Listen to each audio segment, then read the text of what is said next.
88% af danskerne mener, at klimakrisen er alvorlig. Og hvis du er en af dem, så har jeg måske en god nyhed til dig. For bare 160 kroner om måneden, der kan vi nemlig hjælpe dig med at plante 130 træer om året. Hvorfor så lige 130?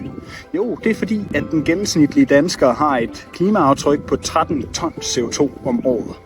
Og vi antager konservativt, at hvert træ kommer til at sekvestrere minimum 100 kilo CO2. Så 100 gange 130, you got it, 13 tons. Hvis du er endnu mere ambitiøs end det, og kunne tænke dig at plante flere træer, end hvad du forurener for, så du faktisk giver mere tilbage til naturen, end du tager, så at sige, jamen, så vælger du bare en større pakke. Jo større pakke du vælger, jo flere træer du planter, jo billigere bliver det per træ. Vi har også nogle pakker for erhvervsdrivende, der for eksempel kunne tænke sig at tilbyde at plante et træ per produkt, de sælger eller andet. Så hvis du også er træt af at vente på klimahandling, så lad os tage skeen i egen hånd.